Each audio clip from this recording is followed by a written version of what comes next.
He may meet the principal ಅಥವಾ mite meet the principal, ಎರಡರಲ್ಲೂ ಏನು ದೊಡ್ಡ ಡಿಫರೆನ್ಸ್ ಇಲ್ಲ. ಮೈಟ್ಗಿಂತ ಮೇ ಸ್ವಲ್ಪ ಸ್ಟ್ರಾಂಗರ್ ವರ್ಡ್ ಅಷ್ಟೇ. ಇದ್ರ ಮೇಲೆ ನಾನು ಯಾವತ್ತೋ ಒಂದು ವಿಡಿಯೋ ಮಾಡಿದ್ದೆ, ಹಳೆ ವಿಡಿಯೋ. ಬಟ್ ನಾನು ಡಿಫ್ರೆನ್ಸ್ ಹೇಳ್ತಾ ಇದ್ದೀನಿ ನೋಡಿ ಇಲ್ಲಿ. He may meet the principal or he might meet the principal. ಈ ಸೆಂಟೆನ್ಸ್ಗೂ he is likely to meet the principal ಏನು ಡಿಫ್ರೆನ್ಸ್ ಇದೆ? ಮೇ ಯಾವಾಗ ಯೂಸ್ ಮಾಡ್ತೀವಿ ಅಂದರೆ ಆ ಕೆಲಸ ಆಗಬಹುದು ಅಂತ ಹೇಳೋ ಕಡೆ.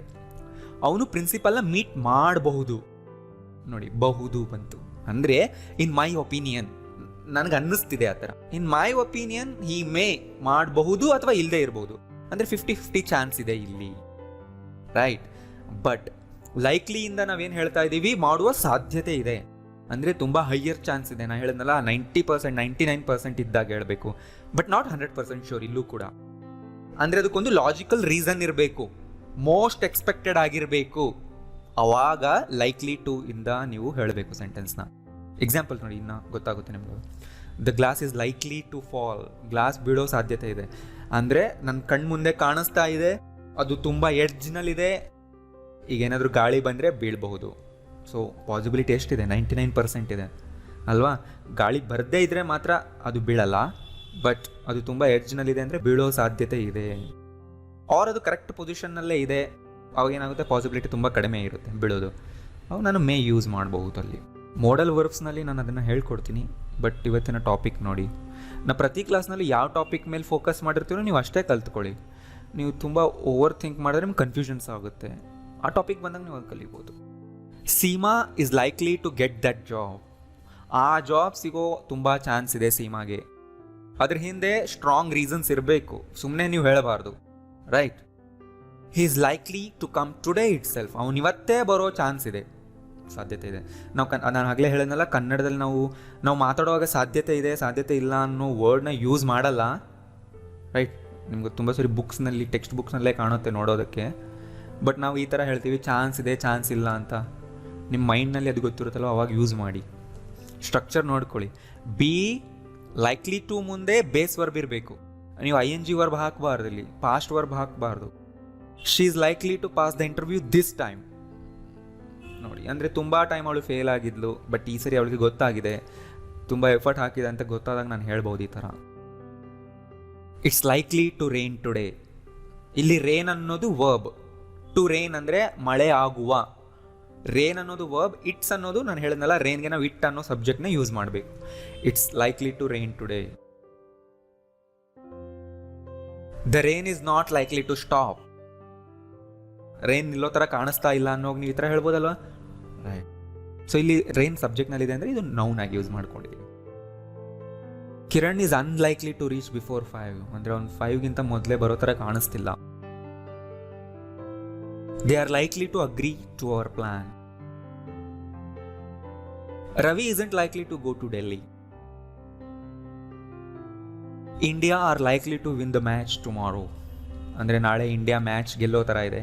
ನಮ್ಗೆ ಕೆಲವು ಸರಿ ಅನ್ಸುತ್ತೆ, ಯಾಕಂದರೆ ಟೀಮ್ ತುಂಬ ವೀಕ್ ಇದೆ ಅಂತ ಅಂದಾಗ, ಮ್ಯಾಚ್ ಇಂಡಿಯಾದಲ್ಲೇ ಇದೆ ಅಂತ ನಮಗೆ ಗೊತ್ತಿದ್ದಾಗ, ಕಂಡೀಷನ್ಸ್ ಫೇವರ್ ಆಗಿದ್ದಾಗ ನಾವು ಈ ಥರ ಹೇಳ್ಬೋದು. ಆ್ಯಂಡ್ ಇಂಡಿಯಾ ಆರ್ ಅಂತ ಬಂತು ನೋಡಿ, ನಾನು ಹೇಳಿದ್ನಲ್ವ, ಇಂಡಿಯಾ ಆ್ಯಸ್ ಅ ಟೀಮ್ ತೊಗೊಂಡಾಗ ಆರ್ ಅನ್ನೋದು ಯೂಸ್ ಮಾಡ್ತೀವಿ.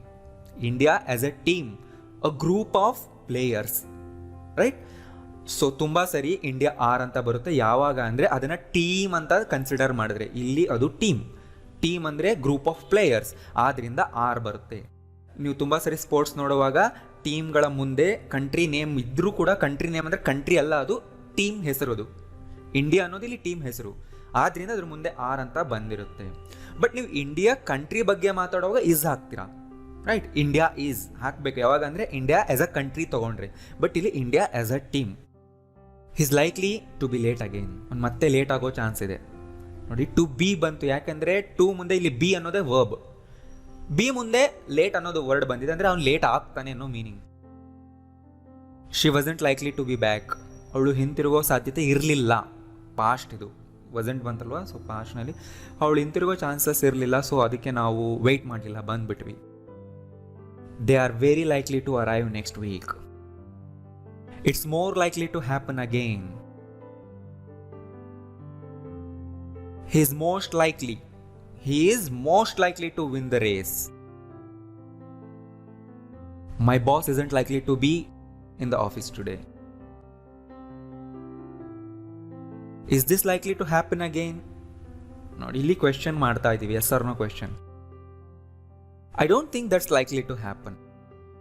ನನಗೆ ಅನ್ನಿಸ್ತಾ ಇಲ್ಲ that is likely to happen. What is likely to happen? ಏನಾಗೋ ಸಾಧ್ಯತೆ ಇದೆ?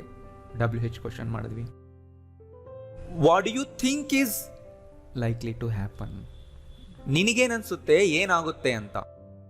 What is likely to happen ನಲ್ಲಿ ವಾಟ್ ಡು ಯು ಥಿಂಕ್ ಅನ್ನೋದನ್ನು ಹಾಕಿದೀವಿ ಅಷ್ಟೇ. ವಾಟ್ ಡು ಯು ಥಿಂಕ್ ಆದ್ಮೇಲೆ ಏನಿದೆ? ಈಸ್ ಲೈಕ್ಲಿ ಟು ಹ್ಯಾಪನ್ ಇದೆ. What do you think is likely to happen, ಇದೇ ಥರನೇ ಕೇಳಬೇಕು. ನೋಡಿ, ವಾಟ್ ಡೂ ಯು ಇದೆಲ್ಲ ಡೂ ಯು ಜಾಗದಲ್ಲಿ ಬೇರೆ ಸಬ್ಜೆಕ್ಟ್ ಹಾಕಿ, what does he think, what does she think, ಈ ಥರ ಹಾಕಿ ಮಾಡಿ. ಸ್ವಲ್ಪ ಪ್ರಾಕ್ಟೀಸ್ ಆಗುತ್ತೆ ನಮಗೆ ಆ ಥರ ಸೆಂಟೆನ್ಸ್. ಆ್ಯಂಡ್ ಫ್ಯಾಕ್ಟ್ಸ್ನ ಹೇಳುವಾಗಲೂ ಯೂಸ್ ಮಾಡ್ತೀವಿ. ಅಂದರೆ ಕೆಲವು ಸಾಧ್ಯತೆಗಳು ಯಾವಾಗಲೂ ಟ್ರೂ ಇರುತ್ತೆ. ಇಲ್ಲಿ ನೋಡಿ, beginners are more likely to make mistakes. ಅಂದರೆ ಬಿಗಿನರ್ಸ್ ತಪ್ಪು ಮಾಡೋ ಸಾಧ್ಯತೆ ಹೆಚ್ಚಿರುತ್ತೆ. ಮೋರ್ ಯಾಕೆ ಬಂತು ಅಂದರೆ ನಾನು ಬೇರೆಯವ್ರಿಗೆ ಕಂಪೇರ್ ಮಾಡ್ಕೊಳ್ತಾ ಇದ್ದೀನಿ ನನ್ನ ಮೈಂಡಲ್ಲೇ. ಅಂದರೆ ಯಾರು ಸ್ವಲ್ಪ ಅಡ್ವಾನ್ಸ್ಡ್ ಲರ್ನರ್ಸ್ ಕಂಪೇರ್ ಮಾಡಿದ್ರೆ they are more likely to make mistakes. Beginners are more likely to make. So ಇದೊಂದು ಫ್ಯಾಕ್ಟ್, ಪ್ರೆಸೆಂಟ್ನಲ್ಲೇ ಇದೆ, but it's a fact and it is always true. Men are more likely to tell lies than women. ನಾನು general ಆಗಿ ಹೇಳ್ತಾ ಇದ್ದೀನಿ, so it's a general fact. Women are more likely to know about all this. Smoking is more likely to damage your health permanently. Smoking, subject, is more likely to damage your health permanently. Smoking ನಿನ್ನ ಹೆಲ್ತ್ನ ಶಾಶ್ವತವಾಗಿ damage ಮಾಡೋ ಸಾಧ್ಯತೆ ಹೆಚ್ಚು. Constant varying, subject ಇಲ್ಲಿ. Constant varying is more likely to lead to depression. ತುಂಬ worry ಮಾಡುವುದು ಡಿಪ್ರೆಷನ್ಗೆ ದಾರಿ ಮಾಡುವ ಸಾಧ್ಯತೆ ಹೆಚ್ಚು. ಸೊ ಇವೆಲ್ಲ ಫ್ಯಾಕ್ಟ್ಗಳು, ಅಂದರೆ ಇವೆಲ್ಲ ಆಗೋ ಸಾಧ್ಯತೆ ಹೆಚ್ಚಿರುತ್ತೆ ಅಂತ ನಾವು ಹೇಳ್ತಾ ಇದ್ದೀವಿ.